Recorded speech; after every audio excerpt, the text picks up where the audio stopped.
Saya akan mengutip pernyataan langsung Dr. Zulkifli Ali, ya, menanggapi pertanyaan Mas Ari Untung terkait dengan siapa sosok Muhammad Qasim. Ya. Nah, langsung saja kita akan masuk ke bahasan yang lebih seru mengenai Imam Mahdi, gitu ya. Imam Mahdi keluarnya ini seperti apa sih gitu? Ada yang bilang keluarnya dalam bentuk monster. Masa ya monster sih? Ternyata banyak persepsi dan anggapan yang salah. Langsung aja kita berikan kepada guru kita Buya Zulkifli Ali untuk melanjutkan pembahasan tersebut. Waktu dan tempat kami silakan. Tafadhol Buya. Kemudian kata Rasulullah, yushbihuni fil khuluqi wala yushbihuni fil khalqi. Dari sini saja sudah berbeda habis antara Muhammad Qasim dengan Al-Mahdi yang sebenarnya. Kenapa? Yushbihuni fil khuluqi. Dia benar-benar mirip dengan saya dalam hal akhlak. Tapi dia tidak mirip dengan saya dalam hal bentuk. Oh, tapi enggak, maksud secara fisik enggak seperti Nabi. Enggak. Jadi kalau Nabi itu kulitnya putih, bersih ya. Sementara beliau putih, kulitnya kayak kita gelap-gelap gitu ya. Coklat hitam-hitaman gitu ya. Kemudian ada beberapa perbedaan yang signifikan. Nanti kita sebutkan insya Allah Ta'ala. Lah sementara si Fulan, yang Muhammad Qasim, maaf ini, akhlaknya dia betul-betul awam. Apanya? Akhlaknya betul-betul awam. Sholatnya juga sering gak karu-karuan, kadang sholat kadang enggak, si Muhammad Qasim. Ya, secara fisik dia perutnya gendut, ya, ya sementara tubuhnya agak kurus. Emang ya kayak gitu Imam Mahdi. Kalau dibaca dalam hadis, Imam Mahdi itu Masya Allah, dadanya dia memang seperti seorang atlet gitu kan. Tidak terlalu tinggi, tidak rendah gitu. Kemudian rambutnya tebal. Lah Muhammad Qasim udah mau botak bagian kepala atasnya. Yang jelas secara umur Muhammad Qasim udah di atas 50-an. Sementara Imam Mahdi dibayar nanti di usia 40-an lah, 40-an lebih sedikit. Di usia itu jadi perbedaannya begitu kontras. Kenapa beliau kemudian yang dipercaya sebagai Mahdinya untuk para pengikutnya? Untuk yang mendukung beliau? Hanya gara-gara landasannya adalah si Muhammad Qasim ini bercerita, saya mimpi ratusan kali jumpa Nabi Muhammad dan selalu mendapatkan nasihat. Mimpi ratusan kali diajak bicara oleh Allah Subhanahu wa taala. Isinya adalah gini dan sebagian isinya ada yang sudah terjadi kata pengikutnya. Jadi dengan itu digadang-gadanglah dia sebagai Al-Mahdi yang dimaksud. Ini bahayanya kalau tidak merujuk kepada bagaimana Rasulullah menjelaskan calon keturunan yang kelak akan menjadi Al-Mahdi. Gara-gara tidak merujuk kepada situ, akhirnya ngarangnya jatuh kepada orang yang dianggap saking antusiasnya ini akhir zaman akan dipimpin oleh Mahdi, lalu semarangan milih orang dan ditunjuklah Muhammad Qasim sebagai yang mereka percayai. Muhammad Qasim sendiri nggak pernah memang mengatakan dirinya adalah Imam Mahdi. Memang nggak pernah. Tapi secara segala ciri-cirinya tidak terpenuhi sedikit pun sama beliau. Sangat jelas pernyataan Dr. Zulkifli Ali. Jujur saja dari hati nurani saya malu dengan pernyataan itu. Sangat malu sekali. Seperti orang yang betul-betul tidak pantas lah. Sebetulnya sudah kurang pantas bergelar dokter kalau menurut saya. Saya saja hanya sampai master saja, itu sangat hati-hati berbicara kecuali ada landasan kuat. Baiklah, memang Ustaz Zulkifli Ali orang yang doktornya di bidang agama, tetapi terlalu gegabah untuk menanggapi Muhammad Qasim karena kelemahan Anda sangat nyata, yaitu tidak pernah tabayun, tidak pernah cross-check, tidak pernah mengadakan penelitian yang komprehensif ya. Dia menyatakan tadi total Muhammad Qasim itu tidak memenuhi syarat, tidak ada satupun ciri-ciri yang sesuai, kira-kira demikian ya. Bahkan ini sebetulnya alhamdulillah saya berterima kasih kepada Mas Ari Untung. Jadi walaupun Mas Ari Untung ini keliru mengambil narasumber membahas Muhammad Qasim, tetapi sebetulnya ini jalan bagi kami untuk mengklarifikasi dan menjelaskan. Jadi apapun saya berterima kasih ke Mas Ari Untung ya, Mas Ari Untung, karena Andalah kami menangkap semua bukti bagaimana pernyataan-pernyataan yang begitu lengkap. Tadi resume ya, sebetulnya banyak pertanyaan-pertanyaan, tapi ini sudah mewakili dari berbagai pernyataan yang lain. Baik, tadi dikatakan semua ciri-ciri yang disampaikan oleh Nabi tidak ada satupun yang bisa dipertanggungjawabkan dari sosok Muhammad Qasim ini. Sama sekali pun tidak ada yang mirip. Baik, kita uji satu-satu ya, berdasarkan dalil nih. Kan tadi katanya menuduh kita ini tidak pakai dalil, tidak pakai rujukan, menunjuk dan sebagainya. Pokoknya itu bagian dari fitnah yang keluar dari Dr. Zulkifli Ali. Karena saya lihat sebagiannya asbun, sebagiannya fitnah. Seolah-olah Anda hanya Andalah yang menggunakan rujukan dalil. Padahal kami percaya mimpi Muhammad Qasim saja karena pakai dalil. Dalil mubasyirat. Ya. Makanya saya sarankan sebelum Anda bicara tentang Muhammad Qasim, tolonglah Zulkifli Ali ya, Anda belajar dululah lagi tentang hadis-hadis tentang mimpi. Ya. Nah itu baru bisa menanggapi tentang itu semua. Dan salah besar bahwa hanya gara-gara mimpi kami percaya di Al-Mahdi. Salah besar. Bukan karena percaya mimpi lalu dia otomatis jadi Al-Mahdi. Anda keliru, berarti ini Anda menunjukkan tidak pernah membaca mimpinya, ya. Ya tadi asbun. Jadi malulah. Kalau menurut saya gini, saya sarankan Dr. Ustadz Zulkifli Ali sebetulnya seharusnya mundur dari penceramah. Kenapa mundur dari penceramah? Saya lihat ada sekitar 11 kesalahan fatal di dalam pernyataan-pernyataan tentang akhir zaman. Tentang sosok Al-Mahdi yang sudah ada di Bandina, hanya percaya dengan WhatsApp, tentang aduhon, macam-macam lah ya. Kekeliruan-kekeliruan yang fatal sebetulnya. Kalau saya jadi Anda, pasti saya mundur. Saya malu, nggak akan mungkin lagi saya berani nongol di depan publik. Tetapi saya tahu, mungkin karena nafkah Anda di sini, Anda, ya itulah, manusia sekarang kan banyak sekali tokoh-tokoh agama walaupun keliru besar, menyesatkan umat, tapi karena disitulah mungkin penghasilannya ya susah juga. Saya memaklumi saja. Baik, kalau saya tidak pernah khawatir, saya bahkan sudah menyatakan jika Muhammad Qasim itu keliru, betul bukan Imam Mahdi, saya akan minta maaf, saya akan gentle, saya akan rekaman, dan mundur dari dunia pergerakan ini ya.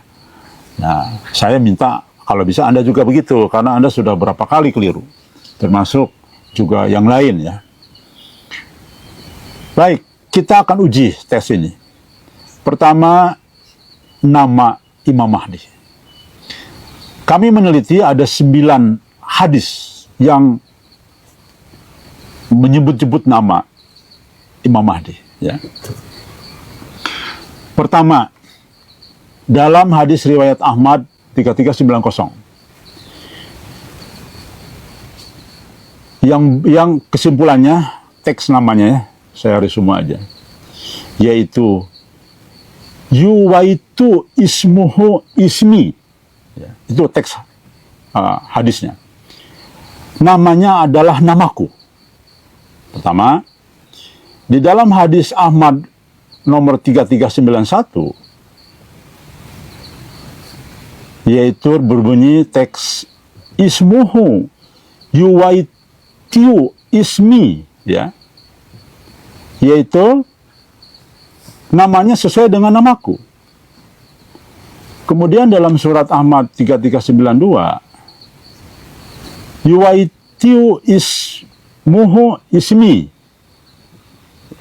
yaitu namanya adalah namaku. Kemudian dalam surat Ahmad 3890, ya hampir sama ya, yuwaitu ismuhu ismi, yaitu namanya adalah namaku. Demikian juga dengan hadis riwayat Ahmad 4054 juga sama ya. Demikian juga dengan hadis Tirmizi 2156, yaitu namanya juga sama. Kemudian juga ada di dalam hadis riwayat Tirmizi 2157, demikian juga sama. Nah, yang menarik barangkali yang berbeda adalah dalam hadis riwayat Abu Daud 3733, yaitu yuwaitiu ismuhu ismi wa ismu abati ismu abi, ya. Namanya adalah namaku dan nama ayahnya adalah nama ayahku. Nah, kemudian juga ada berbeda di dalam hadis riwayat Abu Daud 3739, yaitu rojulun yusamma bismi nabiyakum, seorang pria yang dipanggil atas nama nabimu. Nah, jadi lihat bacaan saya masih belepotan, ya.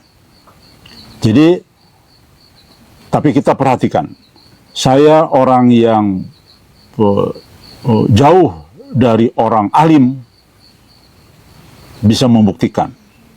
Walaupun bahasa Arabnya saya masih belepotan, tapi kita akan buktikan pada pagi ini justru yang bergelar doktor itu yang keliru fatal di dalam konteks menanggapi tentang nama. Salah satu hal, Muhammad Qasim tidak terpenuhi syaratnya, semua hampir syaratnya, ya.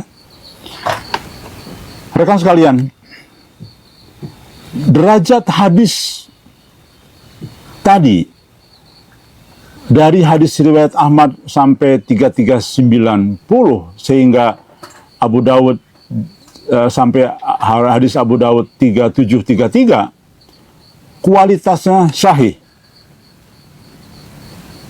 Sedangkan hadis riwayat Abu Dawud 3739 yang ke-9 tadi derajatnya dhaif, ya. Jadi jelas ini mayoritas 8 itu hadis sahih, ya. Jadi bukan dhaif, hanya dhaif itu hanya satu. Jika kita hanya merujuk kepada teks hadis tadi, maka jelas kita bisa beri kesimpulan Imam Mahdi itu dipastikan namanya adalah Muhammad bin Abdullah, bukan Muhammad Qasim bin Karim bin Abdul Karim, bukan. Nah, Anda yang doktor di bidang agama, saya yang nggak pernah nyantren kilat pun, yang bahasa Arabnya tadi terdengar belepotan, ya, tapi Anda keliru besar. Anda hanya bekalnya dengan teks nama tadi. Betul, sepakat. Jika hanya berhenti sampai di situ, maka Muhammad Qasim tidak sama namanya dengan apa yang disebut Nabi Muhammad sampaikan, ya. Yaitu namanya Imam Mahdi itu adalah Muhammad bin Abdullah. Sedangkan Muhammad Qasim bin Abdul Karim. Jelas bukan Imam Mahdi. Kalau Anda ilmunya sampai ke situ, betul. Tapi mohon maaf, ternyata Anda jago ngaji, jago kitab. Saya tadi saja bagaimana saya belajar bahasa Arabnya masih belepotan, tetapi saya bisa buktikan. Begini, Anda lupa bahwa Nabi itu namanya banyak. Silakan belajari sejarah orang-orang Arab. Orang Arab, apalagi zaman baginda Nabi Muhammad SAW, hampir semua punya nama lain. Nama asli dan nama julukan. Ya. Nabi Muhammad namanya siapa? Muhammad. Atau dipanggil juga Ahmad. Jadi, nama Nabi Muhammad ternyata termasuk julukan dan sebagainya, gelar lah. Atau nama kunyah. Ya. Itu ternyata ada yang berpendapat 200 nama. Bahkan ada lagi dalam kitab yang lain 300 nama. Nah, Anda lupa itu, ya. Jadi jangan lupa, kultur orang Arab itu lumrah dan biasa. Seseorang memiliki nama asli dan juga nama julukan. Bahkan banyak kita dan orang-orang Arab terdahulu tidak tahu nama aslinya. Yang mereka tahu nama julukan. Saya tes nih sekarang di sini. Tahu nggak nama Abu Hurairah yang sebenarnya? Yang penulis hadis yang paling banyak. Abu Hurairah. Siapa nama aslinya? Tuh. Tidak tahu. Masyarakat umum taunya Abu Hurairah saja. Oke. Padahal itu bukan, itu julukan. Kenapa dipanggil dengan Abu Hurairah? Karena beliau itu senang memelihara kucing. Abu Hurairah apa artinya? Nah, bapaknya kucing. Tuh. Tapi kitab-kitab semuanya mengutip Abu Hurairah. Ustadz Zulkifli Ali, Doktor Zulkifli Ali belajar ini lagi ya. Kalau perlu belajar lagi dari nol untuk lihat budaya. Ya.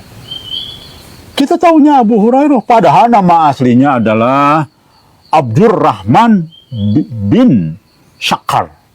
Bahasa Arab, saya juga nggak tahu nih.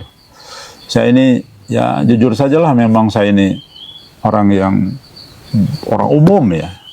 Orang yang dipaksa dan terpaksa juga tampil begini.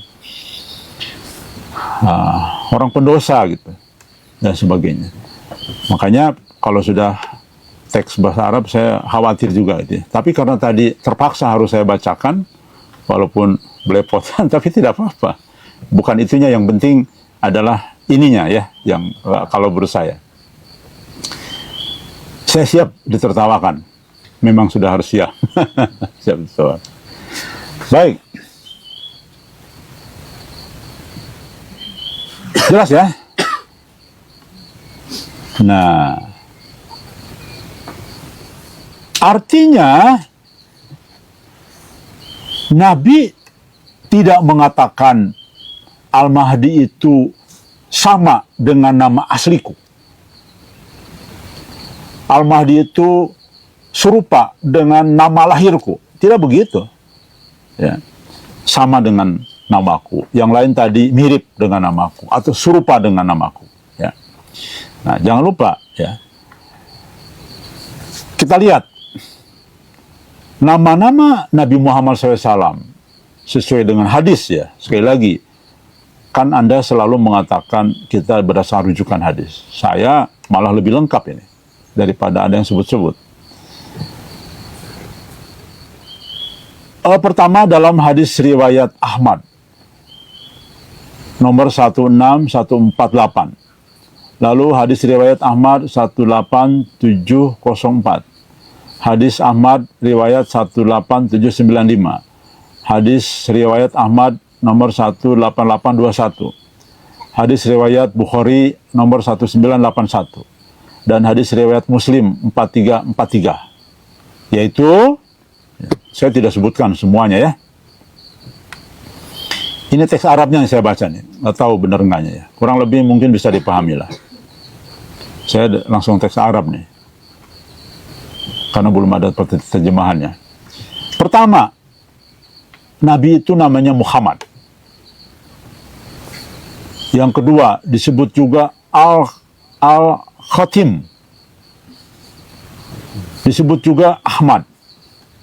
Disebut juga Al-Mukafah. Disebut juga Al-Mahi ya. Sekali lagi saya mohon maaf kalau keliru dikit-dikit ya. Kemudian namanya disebut juga Nabiyut Taubah. Dalam hadis ini, sekali lagi. Kemudian disebut juga Al-Hasir. Disebut juga Nabiyal Malhamah. Disebut juga julukannya Al-Akib, Akib ya. Atau juga Nabiyar Rahman, atau disebut dengan Rauf, atau disebut juga Al-Mutawakil Qasim Abul, atau disebut dengan Rohim, dan lain-lainnya. Banyak banget nama Nabi Muhammad itu, Masya Allah. Ya.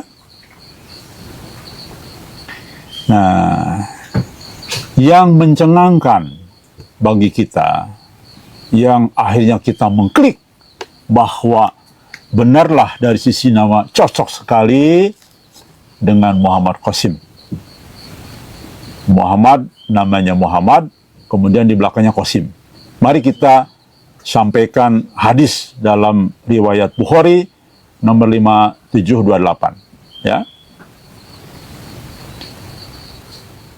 Telah menceritakan kepada kami Adam, telah menceritakan kami Syubah dari Husain bin Abdurrahman, dari Salim bin Abu Al-Ja'ad, dari Jabir bin Abdullah Al-Ansari, dia berkata, Rasulullah SAW bersabda,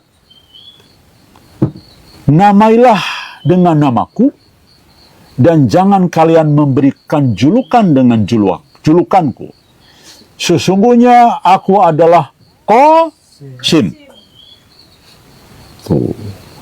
yang akan membagi-bagi rahmat di antara kalian. Hadis sahih ini, ya. Sekali lagi,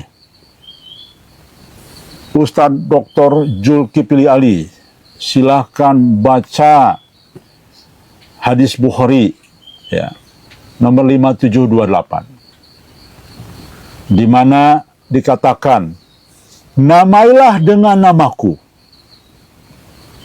ya. Janganlah kalian memberikan julukan dengan julukanku. Sesungguhnya aku adalah Qasim, yang akan membagikan rahmat di antara kalian. Dua hal terbukti benar ini. Oke. Saya yang belepotan ngajinya, kali ini Anda rungkat. Tahu rungkat? Tepar. Ya, pasti rungkat. Dan saya buktikan dari Mubasyirat nanti, penguatnya ya. Artinya, nama sekarang ini namanya Al-Mahdi itu Muhammad Qasim. Persis. Nama Muhammadnya iya, Nabi Muhammad. Qasim pun ternyata salah satu nama Nabi Muhammad. Bahkan diabadikan dalam satu hadis sahih. Yang kedua, kebenarannya luar biasa adalah kalimat berikutnya. Qasim itu artinya akan membagi-bagikan. Nah, ulama, ini bukan karangan saya loh. Yang disebut dengan membagi-bagikan itu bukan makanan, bukan harta ternyata. Yaitu rahmat Allah. Tuh. Rahmat itu petunjuk Allah. Nabi Muhammad membagi petunjuk nggak? Dalam bentuk wahyu. Firman. Muhammad Qasim juga memberi petunjuk dalam bentuk mubasyirat atau kabar kenabian. Masya Allah, cocok sekali. Gelar Qasim membagi-bagikan, ya, yang akan membagi-bagikan. Masya Allah. Makanya saya mendengar Dr. Zulkifli Ali tadi rekamannya, malu saya.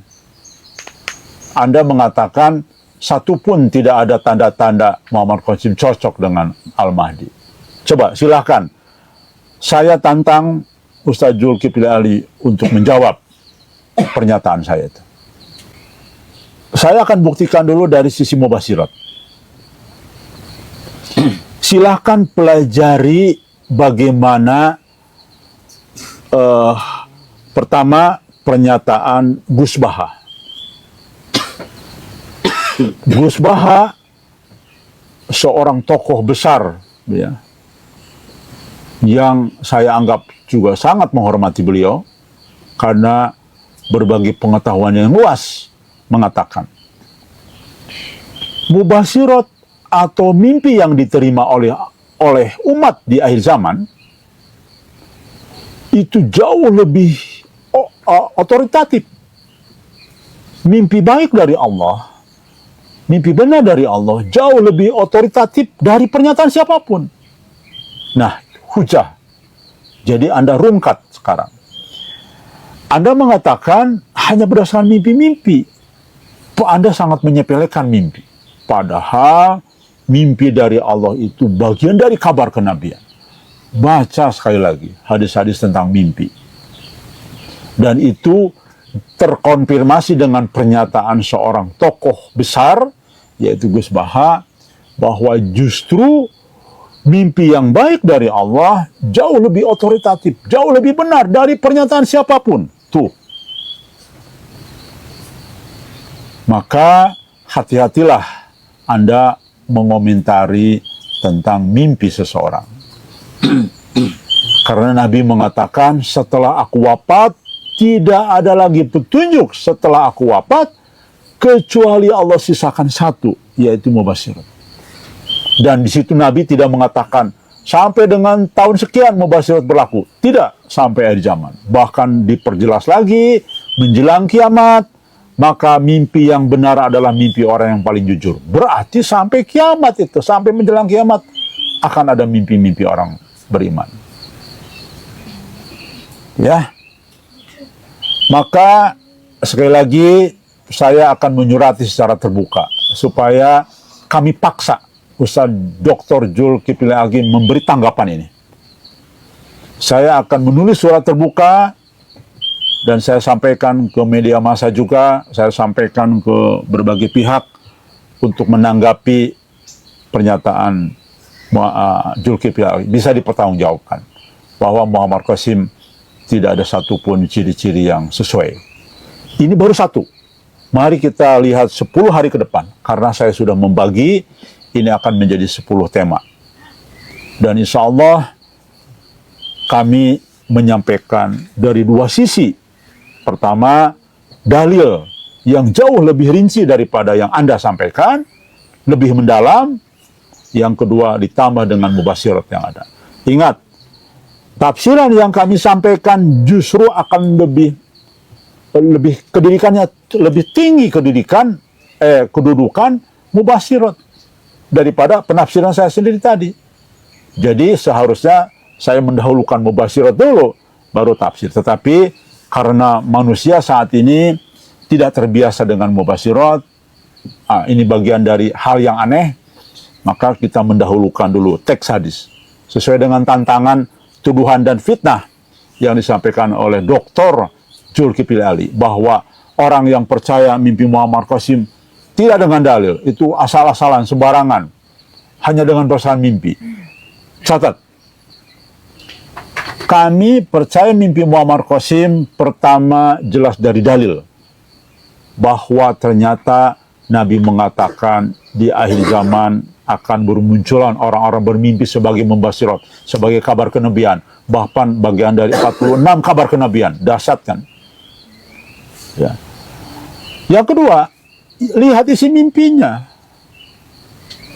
Dengan sombongnya dokter siapa? Bukan. Ar-Razi mengatakan, masa hanya berdasarkan mimpi orang jadi Imam Mahdi? Malu saya mendengarnya. Jadi saya harus pertanyakan, kualitas dokter-dokter sekarang itu seperti apa itu? Malu. Saya pertanyakan, mohon maaf, kualitas dokter Anda seperti apa? Kok bicaranya asbun semua? Kami bukan berdasarkan hanya mimpi, tapi kami berdasarkan isi mimpinya. Dr. Ar-Razi mimpinya memang Anda ditakdirkan jadi Imam Mahdi dalam isi mimpinya. Silahkan buktikan. Apa Allah mengatakan, Ar-Razi, kamu kemunculanmu itu 1 dari 4 tanda besar kiamat. Atau apa begitu isi mimpinya? Belum tentu. Jadi saya malu. Saya terus terang jujur. Setiap kali nonton Ustadz akhir zaman, malu saya. Sudahlah, menurut saya apalagi Araji ya, yang sudah percaya dengan Imam Mahdinya abati itu. Seorang torekoh yang bisa mendaftarkan kita jadi wali, daftar, kemudian didaftarkan oleh Nabi Haidir, kemudian didaftarkan kepada Nabi Muhammad SAW. Halunya kebangetan dan percaya saja Dr. Araji itu. Ya, malu saya. Jadi sekali lagi saya yang bodoh agama yang tadi kedengar kan ngaji saya belepotan, bahasa teks Arab saya masih harus. Ya, saya pikir udahlah, saya nggak usah belajar lagi huruf Arab atau baca Quran, sudah saya terlalu penuh nih. Udah langsung aja lah apa adanya. Ya, saya aja bisa membakar nalar, bayangin. Orang yang saya orang umum, nggak pernah mondok sedikit pun, ya, nggak pernah bersentuhan dengan, saya nggak pernah berguru. Saya tidak pernah berguru kepada kiai, saya tidak pernah berguru kepada ustadz, tidak pernah saya. Hanya di sosial media saja saya belajar, mendengar ceramah-ceramah mereka. Saya orang umum, awam, asli awam. Tapi bisa berpikir seperti ini. Jadi orang pintar, orang yang bijaksana tidak harus jadi dokter. Tapi berpikir luas ya tentang bagaimana mengambil satu kesimpulan. Bijaksana mengambil satu kesimpulan. Tabayun dulu mengikuti perintah Nabi. Tapi Anda dokter-dokter malu, justru Anda melanggar perintah Allah untuk tabayun. Justru kami orang bodoh yang ngikutin. Anda yang pintar ngaji, dihafal Quran itu. Kalau saya nggak pernah dihafal, saya hanya baca saja, cukup baca, memahami. Tapi mohon maaf, Anda jauh lebih memalukan dari kami.